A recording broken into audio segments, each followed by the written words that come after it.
च्या कटारिया हायस्कूल या ठिकाणी बोगस मतदान झाल्याचा धक्कादायक प्रकार समोर आलेला आहे। मी सध्या कटारिया हायस्कूल या ठिकाणी उभा आहे आणि ज्यांच्या समेत हा सगळा बोगस मतदान झालं ज्यांचं हसीना शेख सध्या आपल्या समोर आहेत। त्यांचं वोटर आयडी आणि आधार कार्ड दोन्ही पण आहेत आणि त्यांना मात्र त्यांच्या अगोदरच मतदान दुसऱ्यांनीच करून गेलं होतं। हाँ करके गए हुए।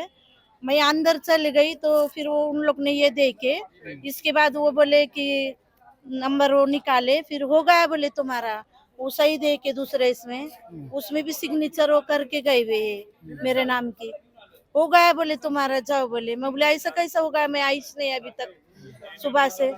नहीं नहीं बोले हो गया तुम्हारा। मैं अंदर क्या आपका मतदान मेरे को क्या मालूम अभी किसने करके। ज्यांच्याकडे तुम्ही गेला होता ते काय सांगतात, कोणी केलं म्हणतात? उन्होंने बोली तुम्हारे नाम का होगा, तुमने करे बोले। मैं बोली मैं आईच नहीं तो मैं कैसे करूंगी। मैं बोली मेरा वोटर आईडी देख के, मेरा चेहरा देख के कर। बोले हमने देख के बोली चेहरा भी और वोटर आईडी भी। बोले तुम देख के करने का ना, अभी क्या नहीं। फिर बाद में मेरे को पेपर पे लिए, पेपर पे करने लगा है वोटिंग मेरे को। उमेदवार आहेत अक्षय जैन। अक्षयजी काय झालं नेमकं सर्व? साहेब, महत्त्वाचा विषय बोगस वोटिंग हा खूप सेन्सिटिव्ह प्रकार आहे आणि ह्याबद्दलची यांना गांभीर्यपणा यांना बिलकुल नाहीये। ज्यावेळेस महिला तिथं जाते ती म्हणते की माझं मतदान आहे, ती म्हणजे तुमच्या नावावर मतदान झालेलं आहे ऑलरेडी। मतदान जर झालेलं आहे ती म्हणते माझं मतदान झालं नाही, म्हणजे तुम्ही येऊन करून गेलेला आहात। मग यांनी बोट दाखवला, म्हटलं बघा माझं बोट कुठे नाही। मग त्यांनी काय केलं, म्हटलं ठीक आहे। मग आम्ही थोडं गोंधळ घाला, तिथं गोंधळ घातल्यानंतर मग ते म्हणले की एका पेपरवर त्यांनी त्यांचं मतदान करून घेतलं ते प्रोसिजरनुसार। याबद्दलची माहिती त्यांनी पोलिसांना दिलेली नाही, काय घडलंय काय नाही। सेन्सिटिव्ह विषय आहे मतदानाचा विषय। तर काही जरी घडलं तर जबाबदार कोण राहणार? तुम्ही आमच्यावर गुन्हे दाखल करणार, काही हरकत नाही। परंतु असा हा एक व्यक्ती असतो, कुठे गेले ते हा, तर त्यांचं काय, त्यांचं सर्व आयडी प्रूफ सर्व काही सोबत आहेत, परंतु आयडी प्रूफ सर्व सोबत असताना तुम्ही दिसत नाहीये, हे तुम्ही बरोबर नाहीये।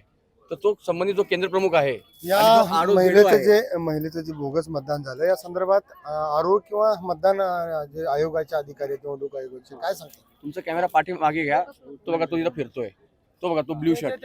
त्याला सांगितलं मी की साहेब असं असं घडतंय, एकदम लाईटली हा ठीक आहे घडलं ते घडलं, आता मान्य आहे। बघा ते लपतायत परत झाडा मागे। आपण त्यांच्याशी बातचीत करण्याचा प्रयत्न करूयात। आणि मतदान निवडणूक निर्णय अधिकारी आहेत ते सध्या या ग्राउंड मध्ये आपल्याला दिसत आहेत, ज्या कटारिया हायस्कूल मध्ये हा सगळा बोगस मतदानाचा प्रकार घडलेला आहे। त्या संदर्भामध्ये जे निवडणूक निर्णय अधिकारी आहेत, सर नमस्कार, काय झालं नेमकं? काय नाही, एक त्यांच्या नावावर कोणी जर वोट करून गेलाय आणि ज्यांचं वोट करायचं त्यांचं आम्ही प्रोसिजर प्रमाणे सगळं घेतलेलं आहे।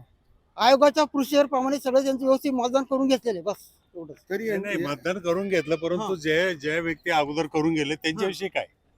आम्ही आयोगाच्या प्रोसिजर प्रमाणे आम्ही करून घेतलेले। नाही प्रोसिजर प्रमाणे केलंय साहेब। आणि तुम्ही एवढं लाईटली घेऊ शकत नाही, या विषयांना खूप सेन्सिटिव्ह पार्ट आहे। एक एक मत साहेब इथं जो उमेदवार आहे आम्ही हे करतो। हसीना शेख आहेत, त्यांचं मतदान झालं नव्हतं, त्यांचं मतदान दुसऱ्याने केलं होतं। नेमकं काय प्रकार झाला? आपण त्यांचं आम्ही आयोगाच्या प्रोसिजर प्रमाणे ते सगळं करून घेतलेलं आहे त्यांचं मतदान। बॅलेट पेपर बघू शकता की आयोगाच्या प्रोसिजर नुसार त्यांचं मतदान झालं, परंतु मतदान दुसऱ्याच एका महिलेने केलं आणि त्यानंतर या हसीना शेख ज्या आहेत त्याचं मतदान पुन्हा बॅलेट पेपरवर घेण्यात आलेलं आहे। लोकशाहीसाठी मी चंद्रशेखर भांगे, महर्षीनगर, पुणे। लोकशाही मराठी ऐका, पहा, जागरूक रहा।